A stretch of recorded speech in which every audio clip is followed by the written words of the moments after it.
los ciclos de pobreza de Robert Malthus. Me dicen si todos ven la pantalla. Hoy me va a costar un poquito porque es probable que la profesora Norfas no nos acompañe, que por instrucción de decanatura, pues ella tiene que estar presente en el S8.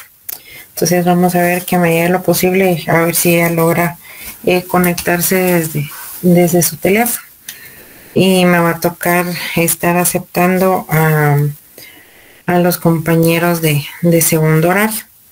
Entonces, ahorita prácticamente nos tocaría continuar con otros de los aportes que existen.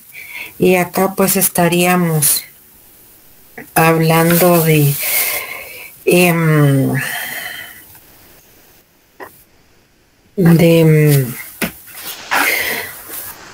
dentro del estudio del crecimiento poblacional, pues han habido otros pensadores y estos han contribuido al entendimiento entre cómo interactúa la población con la economía. Acá pues vamos a mencionar a Adolf Quetelet. Él nació el 22 de febrero en 1796 en Gante, Bélgica. Fallece el 17 de febrero en 1874 en Bruselas. Es considerado un matemático, astrónomo, estadista. Además es un sociólogo belga conocido por su aplicación de la estadística y la teoría de la probabilidad en los fenómenos sociales. Él pues utiliza el fundamento matemático de Malthus, de la teoría del crecimiento de la población. Quetelet desarrolló un enfoque matemático que respalda las ideas de Malthus sobre el crecimiento poblacional. Su trabajo se centra en la idea de que la población puede crecer, como sabemos, ya de una forma exponencial, y esto pues de cierta manera va a llevar a un desbordamiento dentro de los recursos si estos no se llevan a cabo a través de una gestión adecuada. Acá pues Quetelet dice que una vez que se supera el límite de la capacidad de los recursos, el crecimiento demográfico va a tender a desacelerarse, y esto pues viene como resultado a una crisis que va a obligar a la población a ajustarse a todos aquellos recursos que se encuentran disponibles. Dentro de esos otros aportes también se encuentra el de Raymond, quien nació el 3 de junio de 1879. Él hace un análisis cuantitativo. Fue un demógrafo pues que formuló una curva matemática para describir la trayectoria de el crecimiento poblacional. Su trabajo se basó en datos empíricos y esto pues ayuda a establecer modelos que permiten predecir el crecimiento demográfico. Acá pues Raymond identifica que el crecimiento poblacional no es indefinido. Él dice que hay ciertos límites que se van a presentar debido a la disponibilidad que existen dentro de los recursos y otros factores socioeconómicos. Acá pues su investigación enfatiza la importancia de entender las dinámicas que afectan la capacidad de una población para poder sostenerse en el largo plazo. También acá, pues, dentro de los aportes aparece Arsène Dumont. Él estudia el crecimiento demográfico en Francia a finales del siglo XIX y descubre que la causa de la baja fertilidad en Francia era porque se mantenía un alto desarrollo intelectual y estético. Él pues en su desarrolló la tesis de la capilaridad social. Acá él se refiere que la capacidad de las sociedades deben de adaptarse y así pues reducir la desigualdad a través de esta movilidad social. Su análisis va a ir centrado en cómo la movilidad social puede influir dentro de las tasas de reproducción. Acá pues uno de los argumentos es de que a medida que las sociedades avanzan y se van desarrollando, la igualdad de oportunidades combinadas con el desarrollo económico van a poder influir en el comportamiento en cuanto a reproducción. Y esto pues a su vez afecta de cierta manera el crecimiento a nivel poblacional. Acá, según dice Dumont, la causa directa del descenso de la natalidad es por el desplazamiento del individuo de la clase baja a la clase alta. Acá pues él menciona que el individuo tiende a ascender a niveles superiores en su entorno social. Esto se debe a que hay un proceso de capilaridad física. Quiere decir que hay un aumento en los recursos, en la capacidad adquisitiva. Entonces, según este sociólogo francés, dentro de estos principios, pues se puede entender cómo el desarrollo social puede influir y limitan este crecimiento. Y según este principio,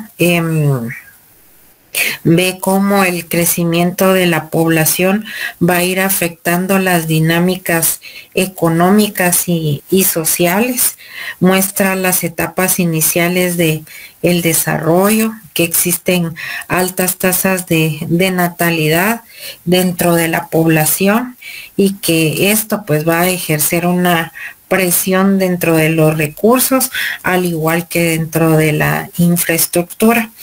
Acá pues él aborda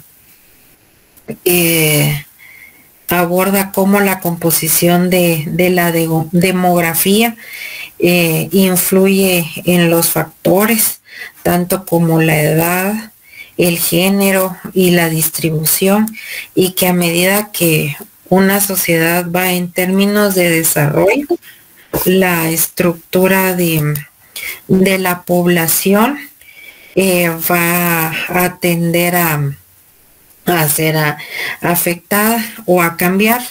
Y acá pues con este cambio dentro de la estructura del mercado laboral, va a haber un cambio dentro de la estructura del mercado laboral y las distintas políticas sociales que existen. Acá también él habla de que cómo la migración y la movilidad social van a impactar el desarrollo en las distintas etapas, y que la movilidad puede ser un motor innovador y también de crecimiento, mientras que las etapas tempranas van a ser limitantes. de respecto a la movilidad. Acá pues él enfatiza en 3 etapas de desarrollo social. Habla de las etapas tempranas, habla de sociedades con un desarrollo socioeconómico bajo, y acá pues se manifiestan altas tasas de natalidad y también baja esperanza de vida. Y esta pues va a ser característica de esta población, y esto a la larga resulta en un crecimiento poblacional rápido, pero también en un uso ineficiente de los recursos. Acá habla de otra etapa que sería la etapa intermedia, y él dice que a medida que las sociedades van a industrializarse, las estructuras de la población van a ir cambiando. La urbanización, pues si vemos clases anteriores, hablaba de que cuando se dio la revolución industrial, pues muchas personas migraron para donde estaban estas industrias. Y él dice que al existir esta urbanización acelerada,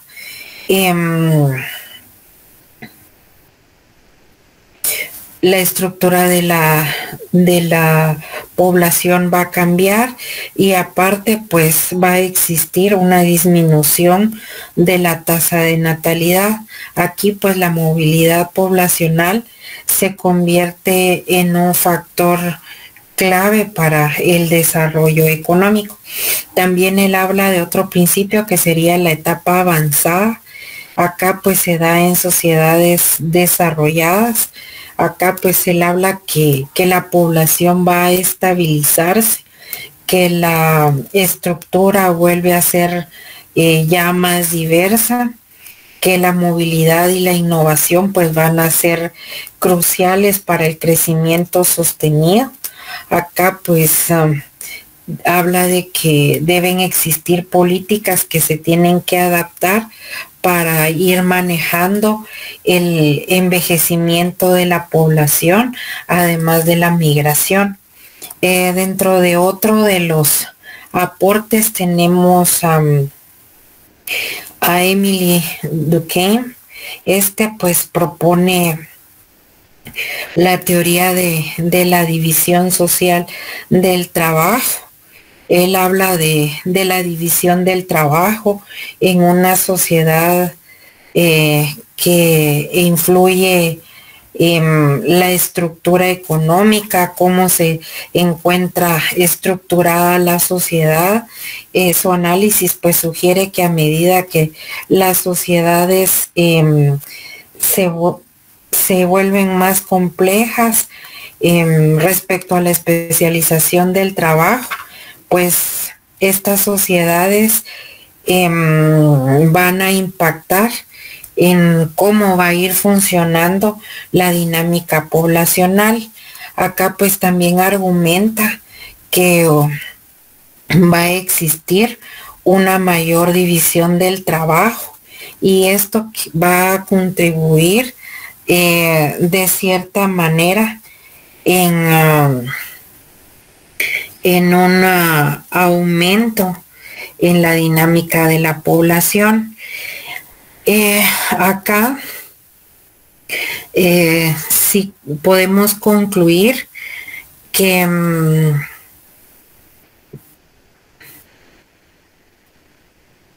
la relación que hacen los autores con respecto a la población, los recursos y la economía es bastante importante. Muestran distintos enfoques en los cuales pues permite aportes matemáticos, tanto sociológicos como económicos. Y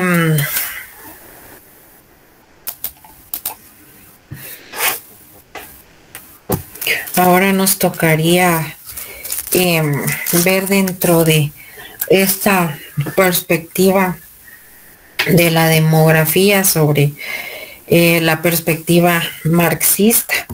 Y vamos a decir que acá pues nuestros mayores exponentes, Karl Marx y Friedrich Engels, que son dos figuras bastante fundamentales dentro de la teoría económica y social, pues ellos hicieron grandes aportes, ideas que han influido a lo largo de la historia y nos han permitido pues comprender cómo funciona la dinámica dentro de la población y la economía.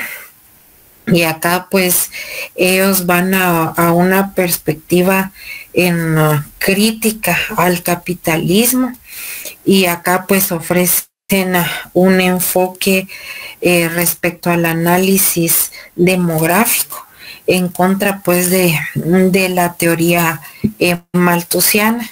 Y acá ellos hacen ellos dicen que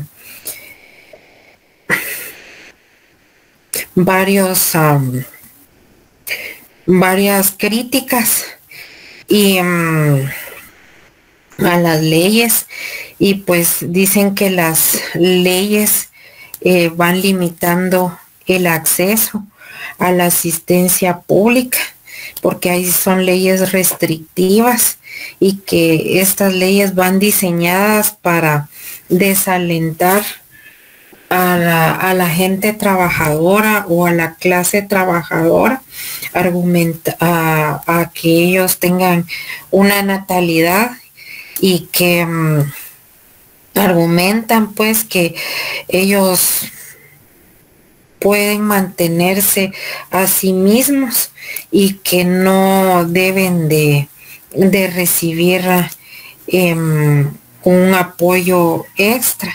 Pero acá Marx y Engels argumentan que esas leyes restrictivas que existieron durante el siglo XIX eran bastante injustas e incluso perjudiciales, ya que negaban la dignidad y el sustento a la clase que menos era favorecida, y en este caso pues la clase trabajadora, y consideraban que estas leyes pues reflejaban la ideología burguesa, que favorecía a los propietarios de el capital en caso contrario, y no a los trabajadores.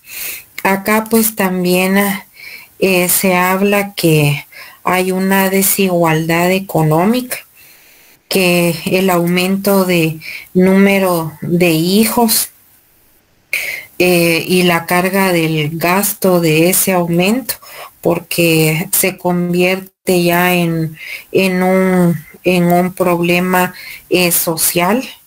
Entonces aparece Marx y Engels, y ellos dicen que el sistema capitalista es el que genera la desigualdad, lo que a su vez pues influye en cómo se va organizando esa estructura familiar y cómo se va dando la natalidad, que aparte pues la pobreza generalizada y la falta de oportunidades económicas van a llevar a muchas familias a tener más hijos, ya que en un sistema capitalista pues los niños pueden ser vistos como una fuente de mano de obra o apoyo en la vejez. Y si nosotros, por ejemplo, nos ubicamos en las áreas rurales, pues en muchas poblaciones los niños son mandados a trabajar antes que a estudiar. También aparece una crítica a la teoría malthusiana, y aquí pues Marx y Engels consideran que la perspectiva o la teoría malthusiana es como un ultraje para la humanidad. Acá pues Malthus, que enfatizaba que el control de la población como una solución de pobreza, mientras que Marx y Engels argumentan por otro lado que el problema es el sistema económico en sí y no el número de personas. Acá pues según el punto de vista de Marx y Engels respecto a la demografía, se centra más en la idea de que el crecimiento poblacional y la pobreza son consecuencias de la estructura familiar y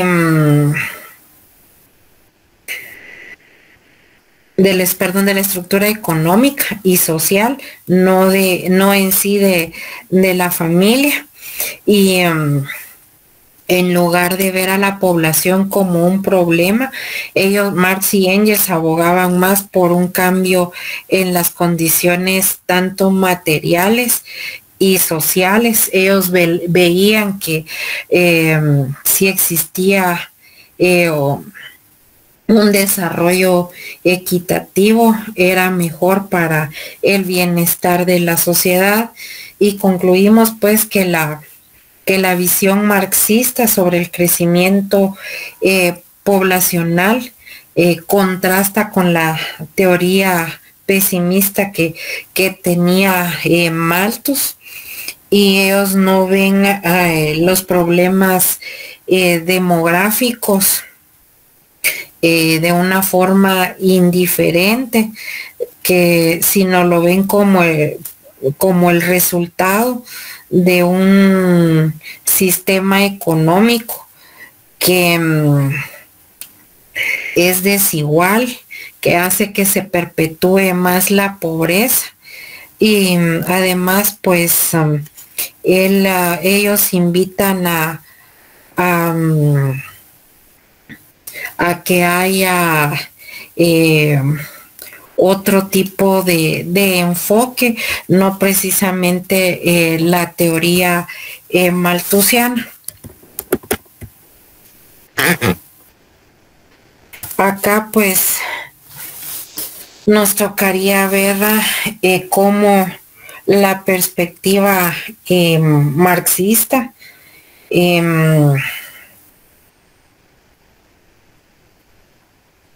ve cómo se enfoca sobre el crecimiento de la demografía. Podemos decir que en sí que Marx y Engels no estudiaron de forma directa las causas del crecimiento demográfico desde un enfoque biológico natural, pero ellos a través del trabajo que realizaron, reconocen que el crecimiento poblacional debe ser entendido desde el contexto socioeconómico, donde la producción y la explotación pues van a jugar un papel importante.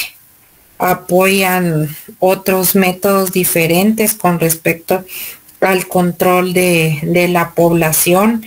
Ellos apuestan más por la educación, la planificación familiar, en lugar de recurrir a la abstinencia sexual, como recordamos lo hacía Santo Tomás o San Agustín, y consideran que es esencial darle los medios a las personas para que ellos mismos tomen sus propias decisiones.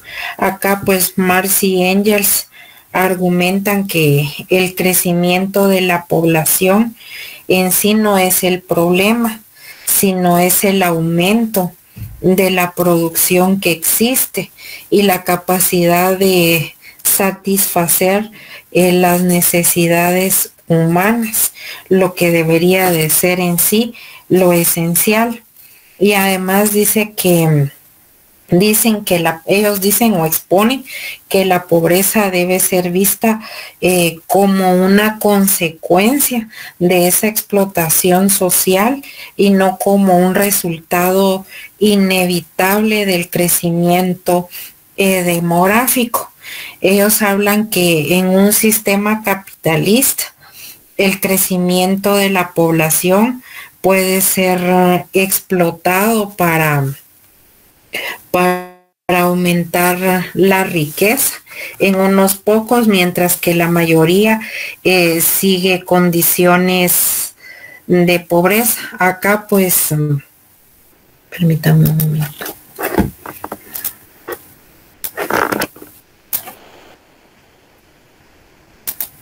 Jóvenes, me voy a tomar unos segundos para ir haciendo unas capturas porque se tiene que llevar un registro de control y hoy no está la profesora Norfas, creo, para que me apoye. Vamos a ver.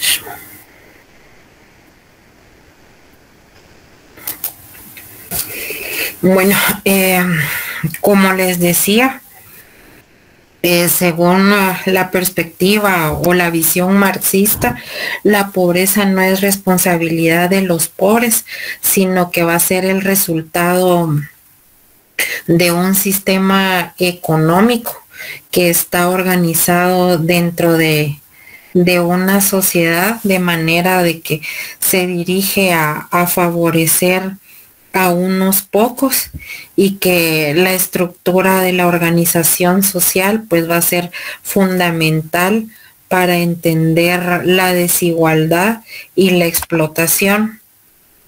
Acá pues Marx y Engels se basan que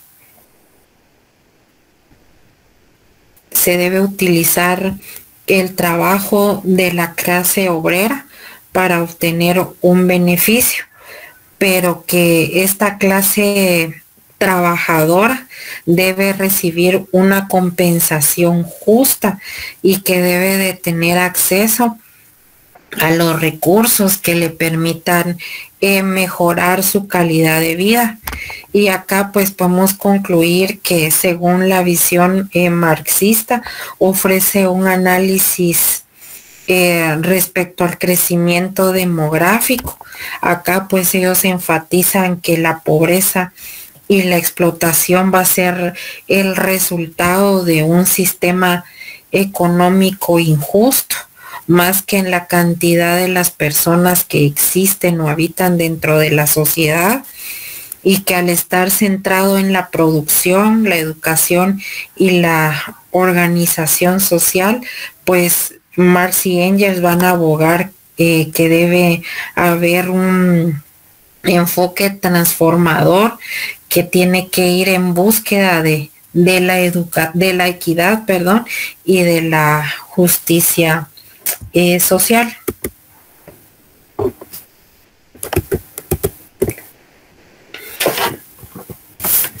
Acá pues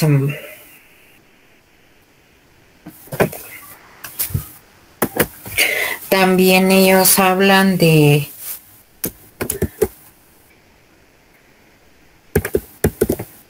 permítanme un momento.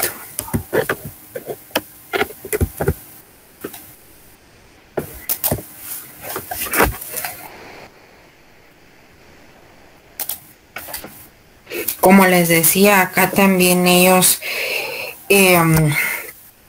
hablan de la ley de rendimientos decrecientes, y ellos pues van a criticar esta ley, ya que no va a tomar en cuenta la transferencia que existe de capital y tecnología hacia la agricultura.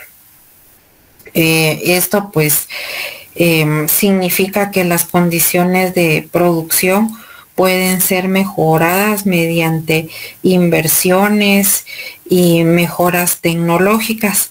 Acá también la crítica que y la crítica que recibe la teoría marxista es que el enfoque que existe en la agricultura y el crecimiento poblacional que existía es que ignoraba la complejidad que había en la industrialización, en el desarrollo urbano que caracteriza pues hoy en día a las sociedades modernas.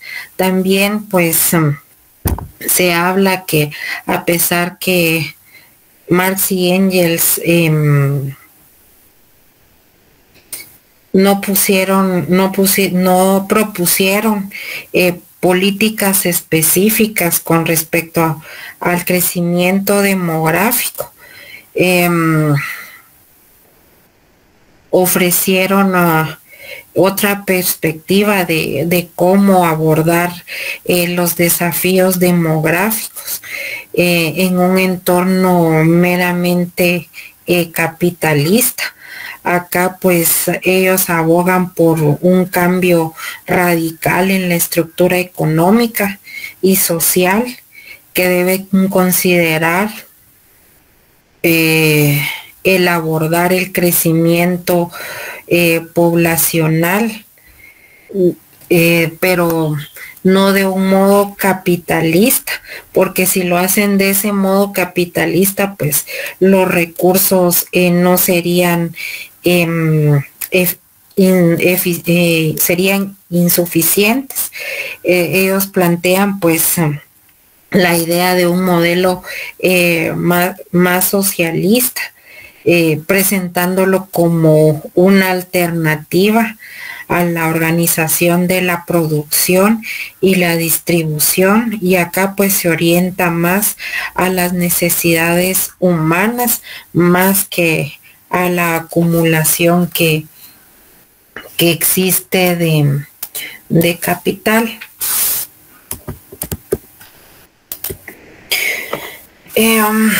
Bueno, pues ahora nos tocaría ver la perspectiva neomalthusiana.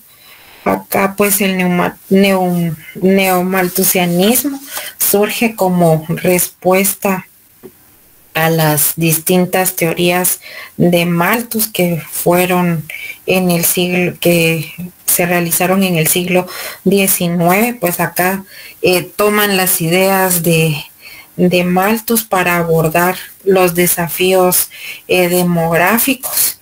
Y pues en esta corriente se sostiene que el crecimiento de la población va a tener consecuencias negativas si no hay una gestión adecuada.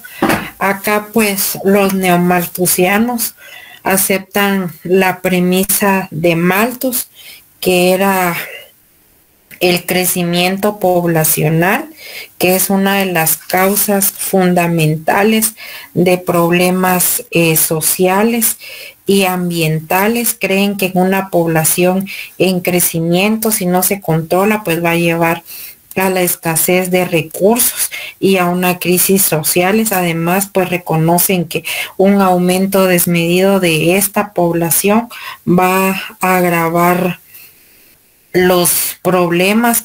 Estos problemas son la pobreza, la inseguridad alimentaria y además pues la degradación ambiental. Y a diferencia pues de Malthus, que proponía la abstinencia como un medio de control a la población, los neomalthusianos no aceptan en sí esta restricción.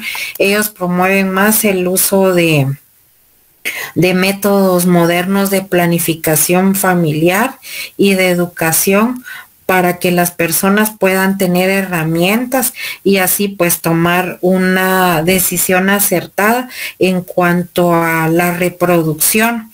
Acá pues Ellos van a abogar por el acceso a métodos anticonceptivos, a educación sexual, van a enfatizar en el control de la población, que debe ser una elección individual y no una mera imposición. Acá pues los neomalthusianos van a destacar la conexión que existe entre el crecimiento poblacional y la destrucción que se pueda dar en el ambiente. Acá pues el aumento de la población de cierta forma va a ejercer presión sobre los recursos naturales, y esto va a llevar a una degradación ambiental y la reducción dentro de la calidad de vida, y esta presión sobre el medio ambiente pues va a resultar en pérdida de biodiversidad, en contaminación, en escasez de recursos y exacerbando pues aquellos problemas sociales que ya vienen existiendo. Dentro de los defensores de esta corriente neomalthusiana,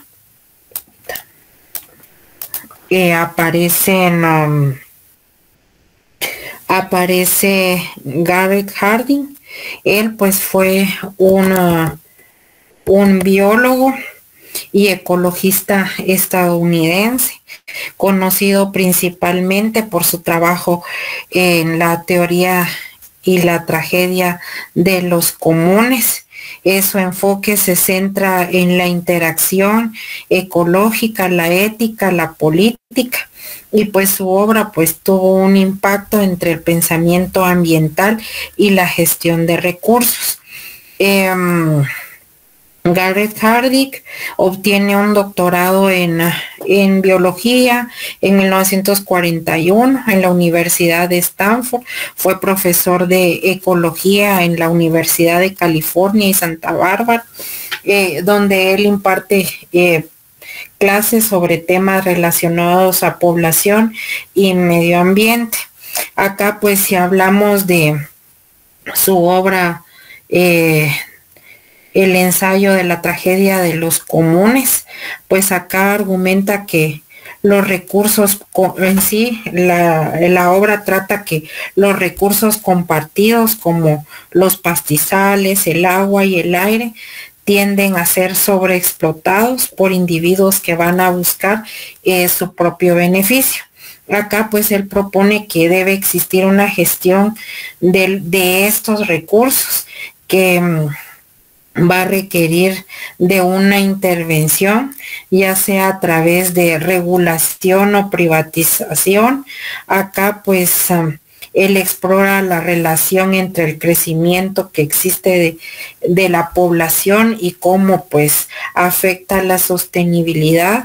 Creía que el aumento de la población puede llevar a una degradación ambiental y que era necesario pues un control ético sobre ese crecimiento.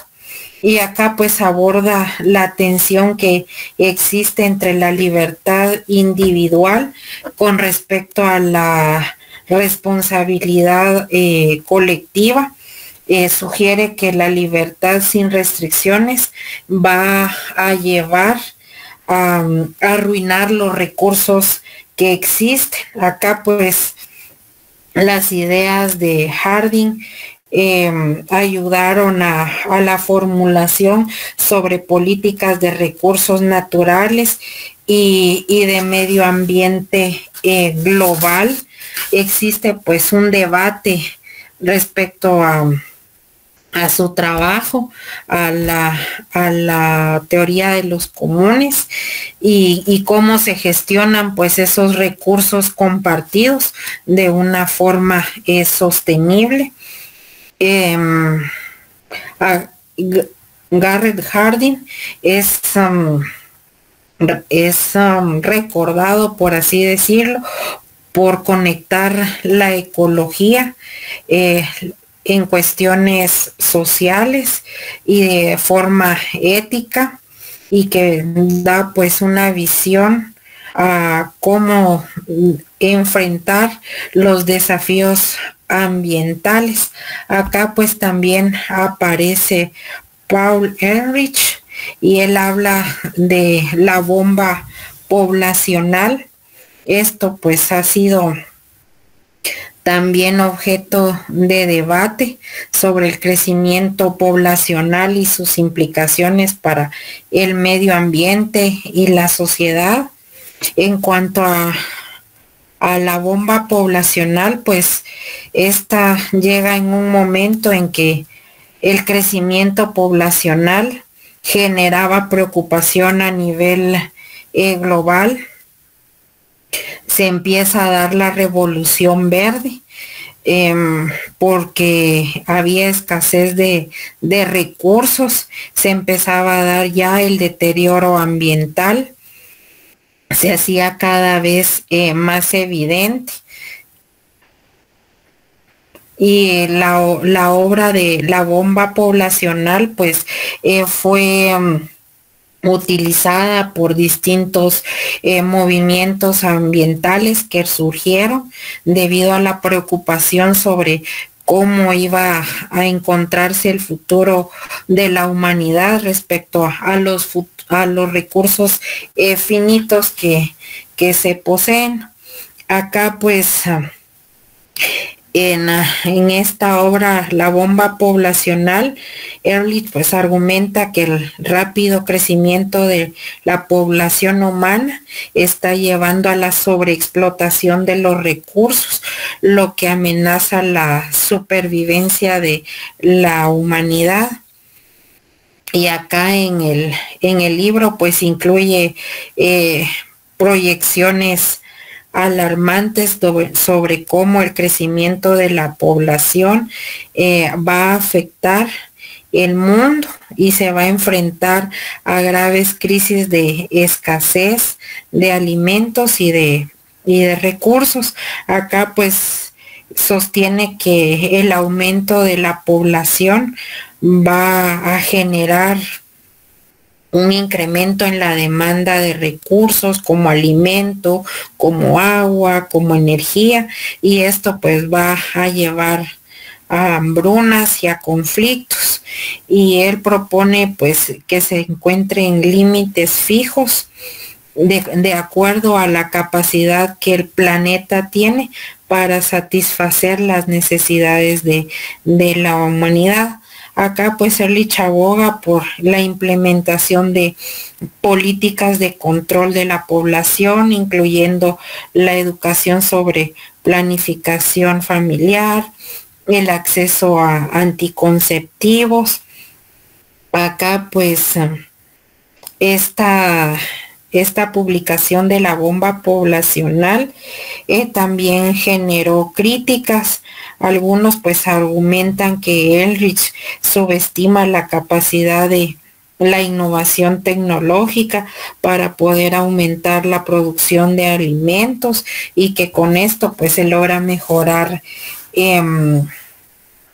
la sostenibilidad. Acá pues aparece Julian Simon, un economista que fue uno de los críticos de Ehrlich y que él argumentaba que la humanidad puede encontrar soluciones a los problemas de recursos a través de la innovación y del ingenio, y que esto pues él no lo había tomado en cuenta. Acá pues los neomalthusianos destacan que las consecuencias sobre el sobrecrecimiento poblacional van a variar de acuerdo a los países, y estos países van a ser ricos o pobres, aunque por ejemplo los países desarrollados van a enfrentar problemas de densidad poblacional. Estos países, aunque tienen mejores recursos, mejor tecnología para gestionar el crecimiento, van a mostrar que están sobrepoblados, van a van a mostrar deterioro ambiental y presión sobre recursos. Y si se habla de los países subdesarrollados en contraste con los desarrollados, pues estos países van a enfrentar crisis alimentarias y de salud pública. Va a existir una falta de recursos y el crecimiento poblacional se va a dar de una forma más descontrolada y esto pues va a generar niveles altos de pobreza y niveles bajos de educación. Y acá pues vemos que los neomalthusianos argumentan que la pobreza, el hambre y el crecimiento poblacional hace a la población más vulnerable y que van a sufrir consecuencias graves si se sigue dando un crecimiento desmedido y que esto va a enfatizar más la pobreza y la falta de recursos. Y acá pues unos pocos se van a beneficiar de la riqueza y de los recursos, mientras que la mayoría, que acá pues van a incluir a los trabajadores y a las personas más vulnerables, se van a enfrentar a la miseria y a la falta de oportunidades. Acá pues los neomalthusianos hablaban de la tragedia de los comunes. Permítame un momento.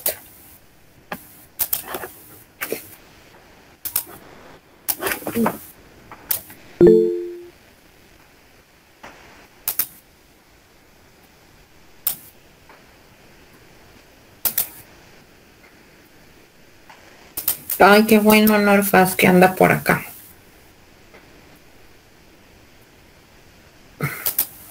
Gracias por el apoyo control remoto.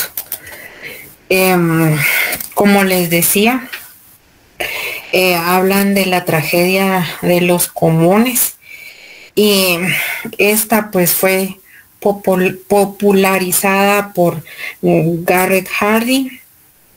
Describe de cierta forma cómo los individuos, les decía, van a actuar por su propio interés y cómo al estar actuando por su propio interés van a agotar los recursos que compartimos. Acá pues se refiere que esos recursos que van a ser accesibles para todos, como el aire, el agua, los pastizales y los océanos, cada individuo va a buscar maximizar el beneficio y va a usar de forma excesiva esos recursos, a pesar de que todos se tienen que beneficiar en un largo plazo. Entonces se pone un ejemplo que es el pastizal comunitario, donde varios ganaderos van a dejar van a dejar comer a sus ovejas y cada ganadero tiene el incentivo pues de aumentar el número de ovejas para maximizar su beneficio. Y aquí pone de que si todos los ganaderos actúan de esa manera, el pastizal va a sobrepasar y se va a sobrepasar y de cierta manera en el largo plazo se va a degradar y esto pues va a perjudicar a todos. Otro ejemplo relevante se encuentra en la pesca. Acá pues los océanos van a ser son un recurso común, y si cada pescador intenta maximizar su captura, esto pues va a llevar a la sobrepesca y a largo plazo pues el colapso de las poblaciones de peces, y esto va a afectar a la industria pesquera. Acá pues en la tragedia de los comunes, Harding dice que es necesaria una intervención externa, puede ser gubernamental o comunitaria, para regular el uso de los recursos que existen de los comunes. Y esto puede incluir el uso de cuotas o licencias, incluso hasta restricciones de acceso. Se habla de proponer la privatización de recursos, que esto pues puede ser una solución efectiva, ya que los propietarios pues tienen un interés personal con respecto a la sostenibilidad de todos esos recursos. Acá pues la intervención de regular el uso de esos recursos pues va a plantear dilemas éticos con respecto a la libertad individual y la responsabilidad colectiva. ¿Ustedes qué opinan? ¿Debería el Estado imponer restricciones a la libertad del uso de recursos o no? A ver, ¿quién anda por ahí que quiera contestar eso?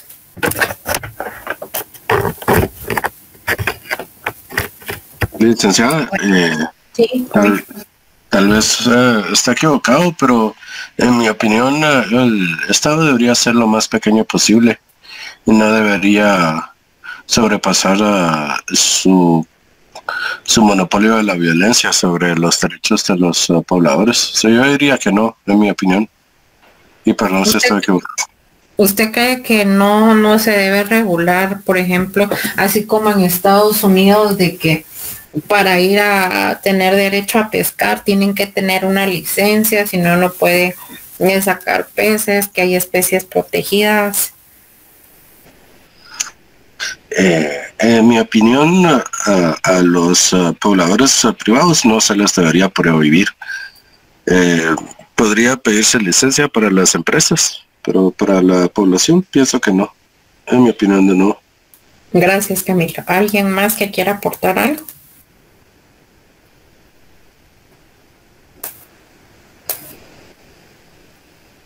Pues acá, según esta tragedia de los comunes, la conclusión es que deben existir regulaciones, pero estas regulaciones deben de considerar que exista equidad y el acceso de diferentes grupos a estos recursos. Es una parte de lo que Camilo decía.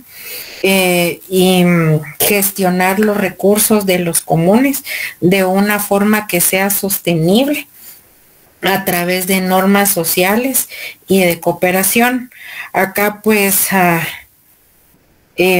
investigaciones han demostrado que en muchas comunidades se han encontrado efectivas las gestiones de los recursos sin que exista intervención externa.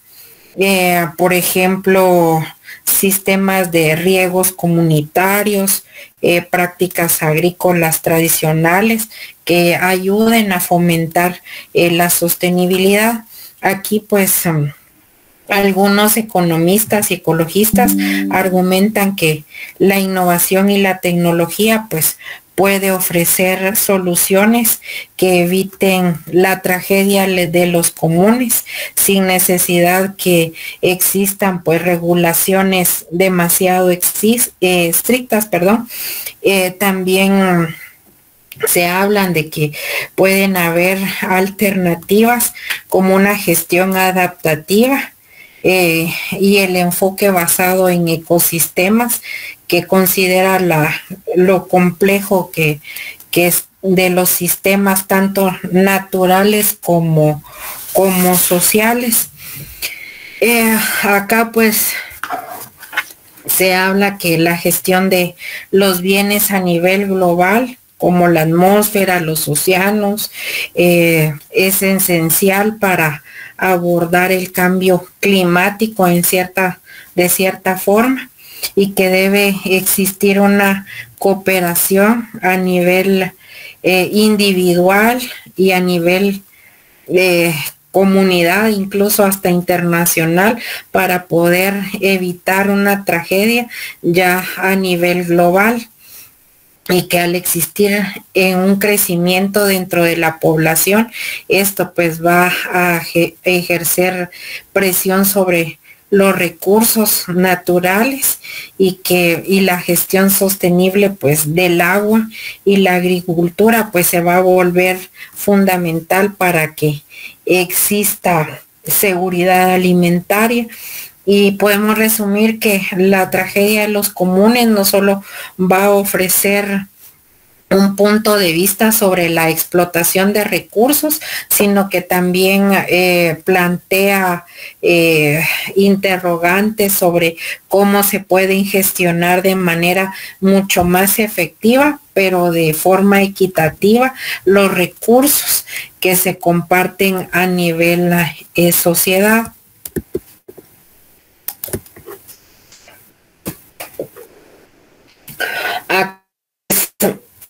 Se habla de el neomarxismo y el crecimiento demográfico.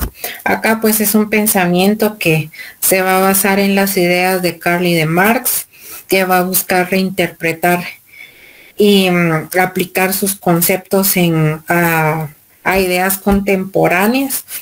Y pues esta perspectiva no solo se centra en la lucha de clases y la economía, sino aborda cuestiones de género, de medio ambiente y políticas demográficas. Acá pues en los primeros años de los regímenes socialistas, como la Unión Soviética y en China, pues había una percepción bastante positiva en cuanto al crecimiento de la población. Se considera que una población en aumento pues podía beneficiar al desarrollo económico y a la construcción de una sociedad socialista. Y pues se justificaba, ya que un mayor número de trabajadores iba a dar ventaja para la industrialización y permitir un mayor desarrollo económico, y pues esto iba a promover una mayor fuerza laboral que iba a ser respaldada al crecimiento económico y al consumo. Y a medida que algunos de estos países socialistas comienzan a enfrentar problemas, por ejemplo, de escasez de recursos, de sobrepoblación, la percepción de el crecimiento demográfico pues cambió, y la presión sobre los recursos y la infraestructura pues lleva a una reevaluación de esas políticas que se habían planteado, y empiezan pues las políticas antinatalistas. Acá en países como China se implementan las políticas antinatalistas. La más notable pues fue la política de un solo hijo, que fue entre 1979 más o menos a 2015, y esta política pues buscaba el control del crecimiento de la población para así pues poder evitar la sobreexplotación de los recursos y asegurar el desarrollo ya de una forma sostenible. Dentro de las implicaciones sociales y económicas que trajeron esas políticas de control de la natalidad en China, pues resultó que se encontró un envejecimiento acelerado de la población, un desequilibrio en el género, una reducción de la fuerza laboral a nivel futuro, y esto pues implica desafíos para el sistema de pensiones y en sí para la economía. Dentro de las consecuencias de estas restricciones se han ha tenido implicaciones a nivel social, como el aumento de la presión sobre las mujeres por cumplir con las expectativas de la política de población, así como cuestiones éticas relacionadas con el control de la natalidad. Y acá pues va a existir un debate con los neomarxistas, y que van a criticar las políticas antinatalistas porque su enfoque en la población lo van a ver como un problema, en lugar de abordar en sí la estructura económica y social de desigualdad y de explotación. Y además pues enfatizan que el crecimiento poblacional debe ser analizado, debe haber una relación de clase y género, donde las políticas de población van a reflejar en sí intereses de control, y a la larga pues van a perpetuar las desigualdades. Acá pues el crecimiento demográfico en los países socialistas, especialmente en el contexto neomarxista, revela el impacto que esto generó, que al principio pues se veía como desarrollo, pero a medida de que se fue dando, surgen crisis en cuanto a los recursos, y van y generan políticas restrictivas en cuanto a la natalidad. Acá pues nos tocaría hablar de John Stuart Mill. Recordemos, es filósofo y economista británico que aborda cuestiones de población y de recursos. Va desde un punto de vista diferente al de Thomas Malthus. Su optimismo pues se acerca de la naturaleza y al crecimiento poblacional. Dan otro punto de vista. A diferencia de Malthus, pues Mill era más optimista respecto a la capacidad de la humanidad para poder adaptarse a circunstancias. Creía que las personas pues tenían la capacidad de aprender y cambiar sus hábitos. Él argumentaba que el carácter de una persona pues iba a estar influenciado por las circunstancias sociales, lo que significaba educación, condiciones de vida y pues transformación de la conducta humana. Mill sostenía que el nivel de vida de las personas iba a ser un factor fundamental que iba a determinar la fecundidad, a medida que la calidad de vida de las personas aumentara, es decir, un mayor acceso a educación y a los recursos, pues la tasa de natalidad iba a disminuir, a diferencia de Malthus, que veía el crecimiento de la población como una amenaza. Al contrario, pues Mill creía que la población iba a ajustarse a las necesidades y a la capacidad de los recursos.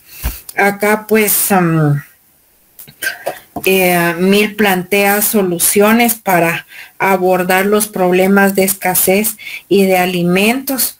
Propone que las naciones deben importar alimentos de regiones donde la producción es más eficiente, en lugar de depender de la producción total.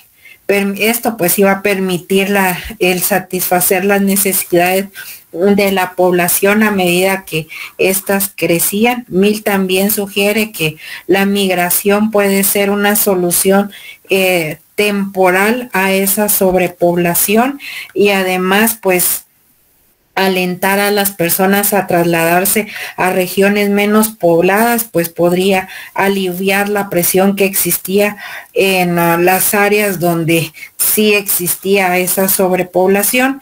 Y acá pues la visión de Mill se centra en la capacidad de la humanidad para poder adaptarse, para poder progresar, y él le da importancia a la educación y a las condiciones sociales para poder regular el crecimiento a nivel poblacional. Acá pues estaríamos hablando de que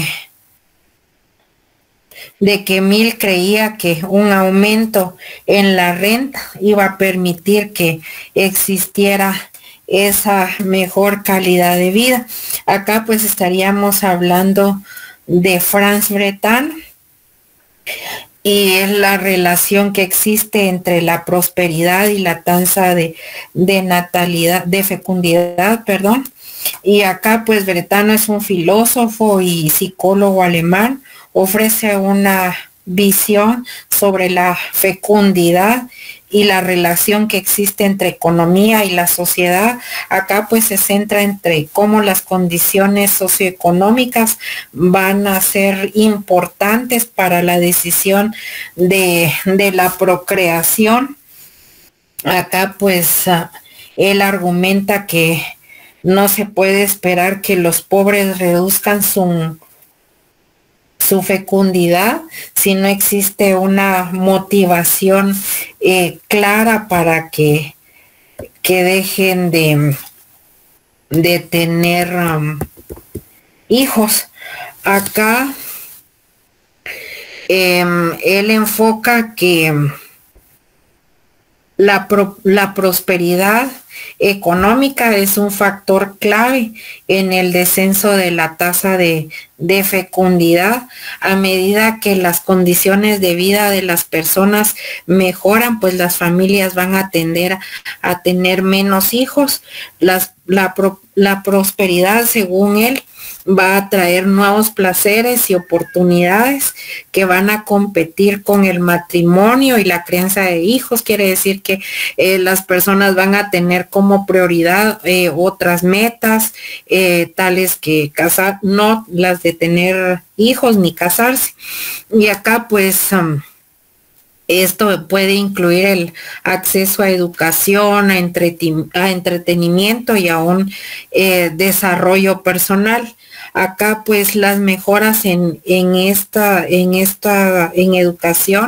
y en economía, si se da en las mujeres, pues ellas van a tener acceso a oportunidades, según él, y fuera del hogar pues van a optar por tener menos hijos, y asimismo pues los hombres también va a influir en los hombres, pues va a haber un aumento en la estabilidad económica y laboral, y esto pues va a llevar a una mayor responsabilidad y a una mejor planificación familiar. Y pues la idea de Breton no era limitar el número de hijos, y que esto pues iba a permitir maximizar el bienestar de cada niño con respecto a la escasez, y que al tener menos hijos pues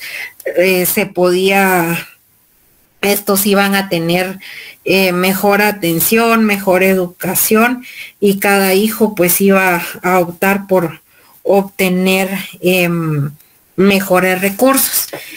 Voy a dejar de presentar, jóvenes, y voy a asignar un trabajo para el día, para empezar el día lunes. Permítanme un momentito.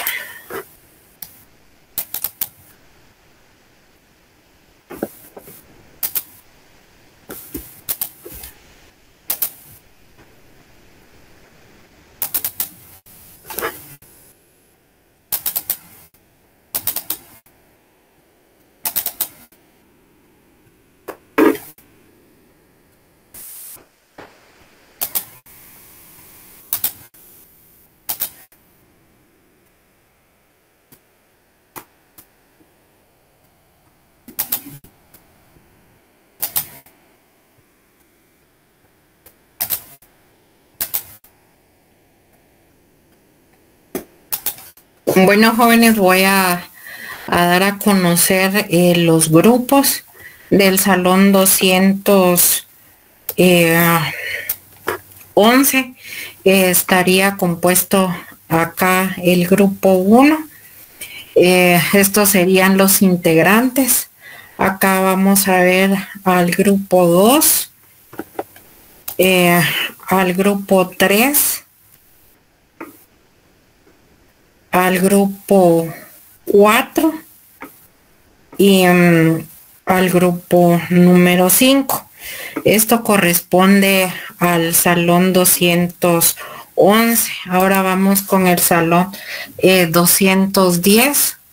Acá estaría el grupo 1, el grupo 2, el grupo 3, el grupo 4 y el grupo 5.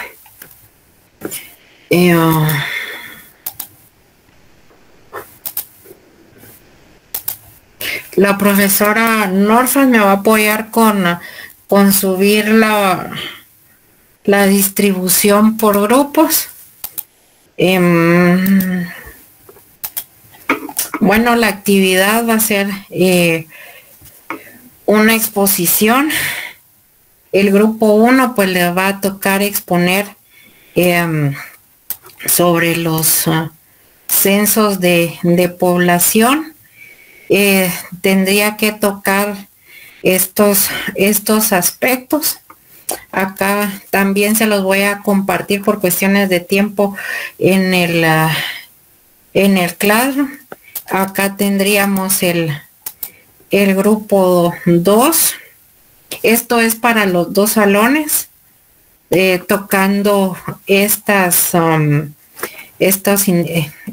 temas. Aquí tenemos el grupo 3, que le tocaría abordar estos temas.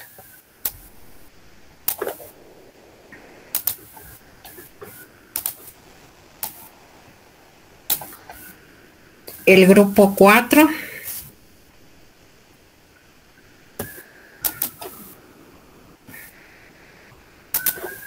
Y acá pues el grupo número 5. Deben presentar pues un informe de los hallazgos, un análisis y las conclusiones. Cada grupo pues tiene 25 minutos para exposición. La fecha de entrega del informe es el 8 de septiembre. Las exposiciones se van a realizar entre el 8 y el 10 de septiembre. Entonces, para que tomen nota, esto va a ser pues subido en el Classroom. Y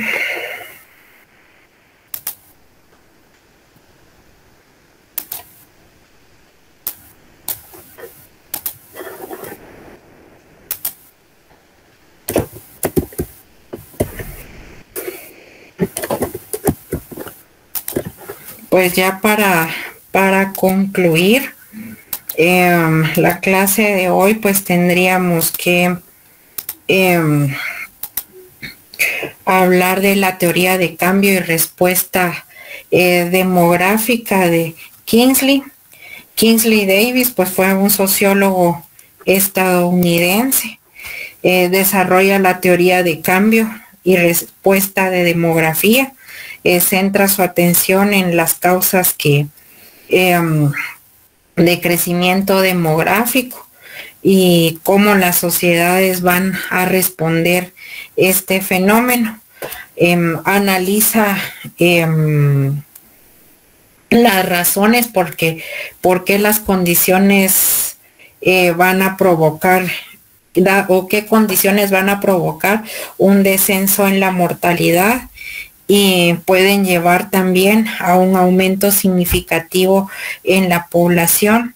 Este crecimiento pues puede generar presiones sobre recursos, sobre la infraestructura de la sociedad y las condiciones de vida.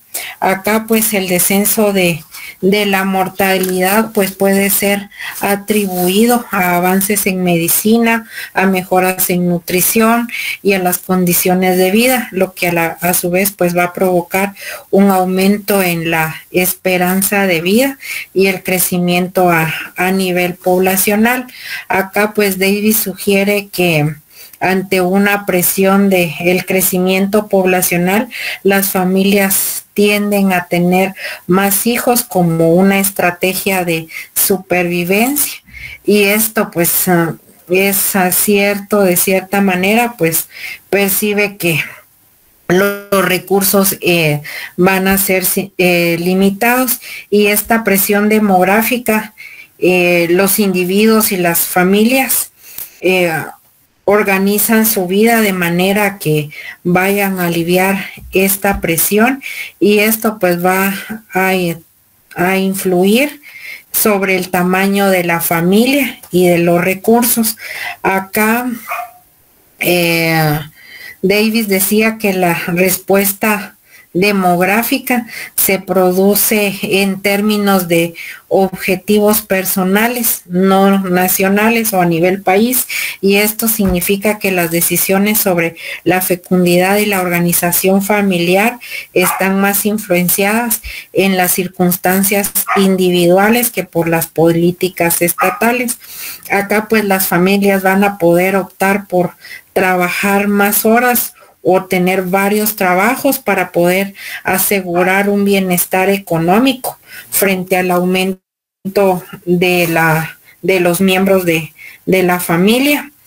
Acá pues otra de las estrategias puede ser la migración de alguno de los miembros de la familia a lugares donde haya más oportunidades económicas. Es traducido lo que enfrenta nuestro país, que muchos de los miembros de las familias pues viajan a Estados Unidos para poder tener una mejor, para poderle dar a las personas que quedan aquí pues una mejor calidad de vida. Y acá pues la teoría de Davis destaca la interacción que existe entre el crecimiento demográfico y la respuesta de la familia a este fenómeno. También vemos que existe la teoría de nivel relativo de ingresos. Esta fue formulada por el economista James en la década de 1940. Se centra en la influencia de la comparación a nivel social respecto al consumo y las decisiones sobre fecundidad. Acá pues argumenta que los individuos evalúan su bienestar no solo en términos a nivel de ingresos, sino al entorno social. Él hace una comparación que el entorno influye en la toma de decisiones de consumo y posteriormente en la procreación. Él dice que la percepción de bienestar se forma a partir de estándares sociales, así que si una persona de un ingreso moderado puede sentirse insatisfecha, si observa que alguien de su entorno pues tiene una mejor calidad de vida. Ahorita voy a terminar, Osvaldo, gracias. La hipótesis, sugiere que el comportamiento de consumo va a estar impulsado por el deseo de igualar el nivel de vida de los demás, y esto pues puede manifestarse en un aumento de consumo, incluso dentro de el ingreso, y a medida que las condiciones van a cambiar, pues